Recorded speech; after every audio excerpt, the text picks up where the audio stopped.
नमस्कार, मैं उमेश बेगम टीवी के लाइव सेगमेंट पेज में श्रीमान आपका सोनाबाद में स्वागत करता हूं। माननीय मुख्यमंत्री हेमंत सोरेन जी का कल यहाँ कार्यक्रम होना है। पीछे आप बैनर में देख रहे हैं, आपकी योजना, आपकी सरकार, आपके द्वार यथावत स्थिति से पूरे राज्य में कार्य कर रही है। आवेदन पड़ रहा है। डीसी हैंडल से आप देख सकते हैं कि तात्कालिक क्या स्थिति है और वहाँ किस तरह का आयोजन के माध्यम से लोगों का जो भी समस्या हो उसको निष्पादन करने में पूरी सरकार की टीम लगी हुई है। यथावत स्थिति से एक बात और कहेंगे कि जेएमएम की पूरी जो भी टीम है वह अपने करबद्ध तरीके से इन बात को समझने का कोशिश कर रही है कि जहां भी अगर किसी प्रकार की समस्या है तो इस योजना रूपी दरबार के माध्यम पर आप आएं और आपका समस्या का समाधान होगा। इन्हीं सारी चीजों को समझने के लिए बोकारो जिला अध्यक्ष आज हमारे साथ हीरालाल मांझी जी हैं। हम लोग उनका स्वागत करेंगे। भैया पहले तो जैसे स्वागत, बहुत बहुत धन्यवाद और आपका भी स्वागत है बोकारो में। क्या हालचाल है? देखिए, आप देख रहे हैं कि हमारे राज्य के यशस्वी मुख्यमंत्री और लोकप्रिय मुख्यमंत्री जिस तरह से लगे हुए हैं पूरे जद्दोजहद से यहाँ के जनताओं को, और उनका जो सोच है कि हम राज्य के अंतिम व्यक्ति तक सरकारी योजनाओं का लाभ हम दिला सके, इसी के लिए बोकारो ज़िले में 12 दिसंबर का आपकी योजना, आपकी सरकार, आपके द्वार कार्यक्रम हो रहा है और उनका आगमन भी है। उसको लेकर के पूरी टीम जिला प्रशासन से लेकर के झारखंड मुक्ति मोर्चा बोकारो जिला परिवार जद्दोजहद से लगी हुई है। हम लोग 10-15 दिनों से लगातार जनसंपर्क भी कर रहे हैं और लोगों में जो एक जुनून है और जो एक उम्मीद है कि अगर कोई सरकार हमारे लिए कर रही है तो वो है हेमंत सोरेन की सरकार। और उसके लिए लोग बहुत तरह की जो सरकार की योजनाएं हैं, आप देख रहे हैं कि सरकार ने अभी अब वो आवास देने का भी घोषणा किए हैं। जो माननीय मुख्यमंत्री जी का ये सोच है कि हमारे राज्य के जो भी लोग जिनका घर नहीं है, जिनका एकदम से जो भी झोपड़ी में रहते हैं। अभी एक फॉर्म आया वो आवास का लेकर, विपक्ष बड़ा हमलावर है उस पर। ओबीसी का आप लोग कॉलम ही गायब करवा दिए या गायब हो गया, ये मुझे तो पता नहीं, लेकिन विपक्ष हमलावर है। कल भी एक आजसू के नेता के साथ जब हमने एक्सक्लूसिव इंटरव्यू चलाया, उन्होंने बोला श्रीमान अब ओबीसी का पलायन झारखंड से तय है। क्या यही है क्या? देखिए, विपक्ष का तो एक सवाल खड़ा करने का वो लोग का एक आदत सी बन गई है। माननीय प्रधानमंत्री आवास दे रहे थे, वो बंद कर दिए। उस पर विपक्ष का बोलने का कहीं से मुंह नहीं खुल रहा है। लेकिन राज्य सरकार अगर आबो आवास देने का काम कर रही है तो तरह तरह के आलछन लगाने का काम कर रही है। इसमें कहीं किसी तरह का ये कोई बात नहीं है। 4 साल क्यों लगा ली अब वो आवास बनने में? देखिए, सरकार अपनी कुछ योजनाएं जो है ना, और निश्चित तौर से सरकार कोई भी योजना को करने के लिए उसको समय की आवश्यकता होती है। और जो पूर्ववर्ती सरकार राज्य की खजाना का जो जिस तरह खाली करके चला गया था, उसको भी देखते हुए सरकार को चलना था। सारे चीज़ों को पहले विधिवत उसको संचालन करने का काम किए हैं। उसके बाद जो जितने इधर जरूरतमंद लोगों को जो भी चीज़ का आवश्यकता है उसको देने का काम अभी मुख्यमंत्री जी एक स्टेटमेंट रख रहे हैं कि केंद्र सरकार से जो उनको राशि प्राप्त होना था वो अधर में क्यों लटका हुआ है? जी बिल्कुल। हाँ, राज्य सरकार का जो यहाँ का जो रॉयल्टी का पैसा है, आप देख रहे हैं कि यहाँ से खनिज संपदा जो यहाँ से निर्यात होता है, यहाँ केंद्र सरकार जो है सारे चीज़ों का उत्खनन करती है। आपको इलाका देख रहे हैं पूरे CCL BCCL का झारखंड से जितना जाता है पूरे देश में कहीं उतना यहाँ का उत्खनन नहीं है। लेकिन राज्य सरकार का जो रॉयल्टी मिलना चाहिए वो केंद्र सरकार रोक के रखी हुई है। अगर वो दे दे तो निश्चित तौर से राज्य सरकार किसी भी मामले में पीछे नहीं रहेगी। भैया, आपकी गठबंधन के सरकार में लोग बैंक में पैसा नहीं रख रहे हैं, घर में पैसा रख रहे हैं। अब बोलेंगे तो तकलीफ नहीं मानिएगा। 300 करोड़ गिनने में तकलीफ लग रहा है, हो सकता है करोड़ की संख्या बढ़ जाए। उनको क्या कहिएगा जो आपके साथ में चलकर एक नोट का सीधा व्यावसायिक व्यापार शुरू? देखिए, इसमें किसी का व्यक्तिगत क्या नोट का रखाव है, क्या वो किस तरह से अपना धन का संचय किए हैं, वो उससे हमारी सरकार को कोई लेना देना नहीं है। ठीक है, वो अगर किसी व्यक्ति के पर पैसा रखा हुआ है तो निश्चित रूप से केंद्र सरकार की जिम्मेवारी बनती है कि उस पर CBI से अपना इंक्वायरी करा करके उसको कार्रवाई करने का काम करे। राज्य सरकार तो इसमें कहीं रोकने का काम नहीं कर रही है। अब ये राज्य सरकार का काम नहीं है कि एक एक व्यक्ति का घर के में वहाँ पर देखे कि उसके यहाँ कितना पैसा रखा हुआ है। 9 साल तक बोकारो आप लोग के हाथ से खिसका रहा है। 10वें साल में तैयारी इतना जोरदार लगाए हुए हैं कि लग रहा या तो चौका या छक्का।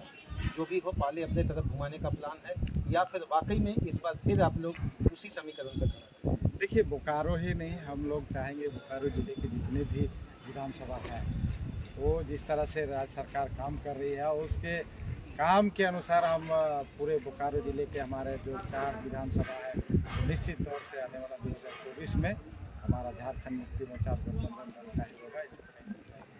बहुत बहुत धन्यवाद भैया। भैया एक मिनट, राजनीतिक स्तर से थोड़ा सा जानना चाहेंगे आज बोकारो कहाँ है? फिर बिल्कुल, चूँकि जिस तरह का जो काम कर रहे हैं, जब से सरकार बनी है हेमंत जी की सरकार, यहाँ की झारखंडियों की सरकार, ग्रामीणों की सरकार, तब से ग्रामीण जो है काफ़ी, हम बोलेंगे तो गुस्सा जाएगा। झारखंडी को सारे लोग झारखंडी है, जो झारखंड में रह रहे हैं बिल्कुल झारखंडी है। तो आप भी तो 1985 लेके जा रहे थे। यहाँ 85 की बात नहीं है, क्योंकि आप अच्छी तरह जानते हैं कि झारखंड मुक्ति मोर्चा का बेस जहाँ से हम लोग खड़ा हैं, शुरू से गुरु जी का एक ही आवाज था 1932। आज 1932 नई बात नहीं है, 1932 तो झारखंड मुक्ति मोर्चा का चीज है। दूसरे कोई जो है बोल रहा है 1932। अरे भैया, हम लोग को तो जो है मैनिफेस्टो में 1932 लिखा हुआ है। क्या संदेश देंगे? बिल्कुल ऐसा है कि जब एक ही बात स्पष्ट है, यह झारखंडी मानुस की सरकार है, झारखंडियों की सरकार है, ग्रामीणों की सरकार है। और ग्रामीण आज काफी खुश हैं। ग्रामीण का एक एक काम हो रहा है, एक एक गरीब आदमी में जो है जो उत्साह देख रहे हैं आप, जो शिविर लग रहा है, शिविर के माध्यम से सारे लोग उत्साहित हैं। और ऐसे लोग उत्साहित हैं कि जिसका आज तक जो है कभी काम नहीं हुआ था। 18 साल में जो चीज नहीं हुआ वह 4 साल में माननीय हमारे हेमंत सोरेन जी के द्वारा किया जा रहा है। निश्चित रूप से पूरे बोकारो वासी काफी खुशी है। और यह कार्यक्रम चूंकि गांव की सरकार है और गांव में कार्यक्रम हो रहा है, सबसे खुशी बात तो यही है कि गांव की सरकार है। किसे डरने की जरूरत है भैया हेमंत जी से? किसी को नहीं। हेमंत जी से डरने की बात क्या है? हेमंत जी सबके लिए है। हेमंत जी पूरे झारखंड के लिए है। 325 करोड़ जो 3.25 करोड़ जनता जो है उनकी सरकार ही है। हेमंत जी से डरने की किसी को जरूरत नहीं है। जब हाथी नहीं उड़ रहा था तो बड़ा खतरनाक तरीके से आप लोग उड़ाए, पंप देकर हवा भी। अब आया आपकी योजना आपके द्वार, कहीं ये भी हाथी वाला हादसा न हो जाए। देखिए, ऐसा है कि ये हाथी नहीं है, ये जमीन का सरकार है, जमीन से जुड़ा हुआ सरकार है। उड़ने वाला तो बातें हम लोग नहीं करते हैं। हम लोग उड़ने वाला राजनीतिक दल में तो है ही नहीं। हम लोग ग्रास रूट पे काम करने वाला है, जमीन पर बैठ के काम करने वाले हैं। और देख लीजिए कि अभी जो है जो योजना चल रही है, आपकी योजना, आपकी सरकार, आपके द्वार, सीधा सरकार आपके द्वार जा रही है।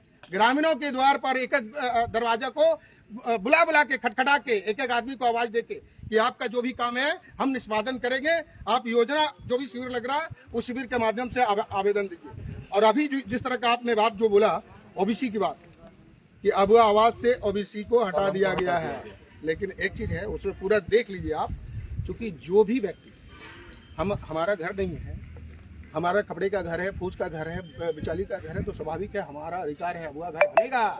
ऐसा नहीं है कि ओबीसी नहीं, यहाँ ओबीसी और फॉरवर्ड और आदिवासी और एसटी की बात ही नहीं है, यहाँ सारे लोगों की बात है।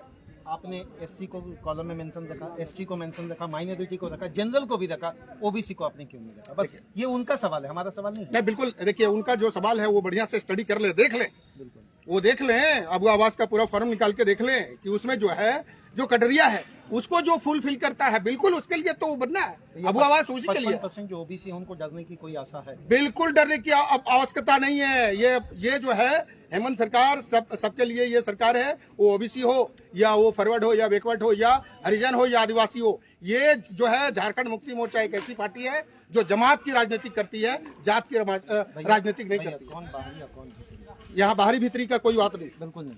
हम लोग 1932 की बात कर रहे हैं, बस 1932 वहीं स्टैंड रहेंगे, बिल्कुल हैं और रहेंगे। अपने पाले से उठाकर दिल्ली भेजने का काम। देखिए, ऐसा है कि आप भी जानते हैं कि हम लोग जो है ना अपने पाले से नहीं, जो हमारा मैनिफेस्टो में लिखा था, आज तक जो भी मैनिफेस्टो में चुनाव पीरियड में जो भी मैनिफेस्टो में लिखा गया था, जो वादा किए थे हेमंत सोरेन, एक एक करके वो वादा पूरा कर रहे हैं। और उसी में 32 था, 1932, वो भी पूरा किए। अब बीजेपी वाले नहीं होने देंगे तो पूछे क्या हमारे जनता पूछेगी उनसे। क्या चाहेंगे भैया 2024 में 14 लोकसभा की सीटों पर जेएमएम किस तरीके से या गठबंधन की सरकार में आप लोग सक्षमता दिखाएंगे? नहीं, बिल्कुल 14 लोकसभा पर देखिए, एक चीज हमारा जो गठबंधन की सरकार चल रही है, निश्चित रूप से 14 लोकसभा पर जो है काफी प्रभाव डाल चुका है। और आने वाला समय में बिल्कुल बीपी बढ़ाने वाला काम तो हो चुका है। आप देख रहे हैं, एक दिन भी हेमंत बाबू जो है ना चैन से नहीं बैठ रहे हैं। लगातार जो है हर जिला में कार्यक्रम हो रहा है, हर एक व्यक्ति से मिल रहे हैं, सिर्फ कार्यकर्ता से नहीं, हर एक व्यक्ति से 1 to 1 मिल रहे हैं, उनकी समस्या जान रहे हैं और समाधान करवा रहे हैं। धन्यवाद। जिला प्रशासन अंतिम एक सवाल रहेगा, जिला प्रशासन से क्या उम्मीद रख रहे हैं? तथागत ढांचा पर आपके जिले और पड़ोसी जिलों में जिस तरह से कोयले की चोरी हो रही है, लगभग आंख बंद रखे हुए हैं, यहाँ तक कि कुछ अपने आप को लोग सिर्फ राष्ट्र भी कर रहे हैं, क्या उन्हें संदेश देंगे? देखिए, ऐसा है कि वो हम लोगों के संज्ञान में आएगा तो निश्चित रूप से पार्टी जो है चढ़ बढ़ कर कार्रवाई करेगी। क्या बात कर रहे हैं? मतलब अभी कहना है कि आप लोगों के संज्ञान में? बिल्कुल नहीं।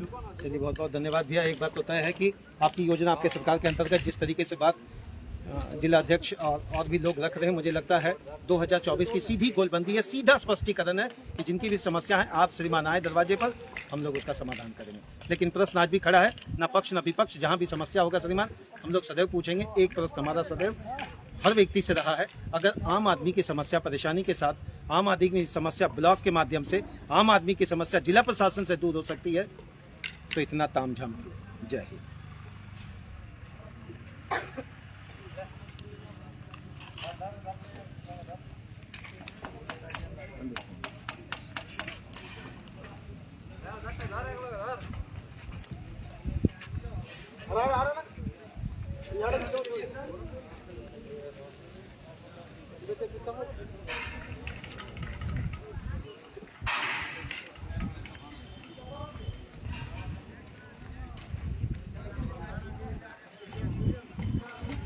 Agora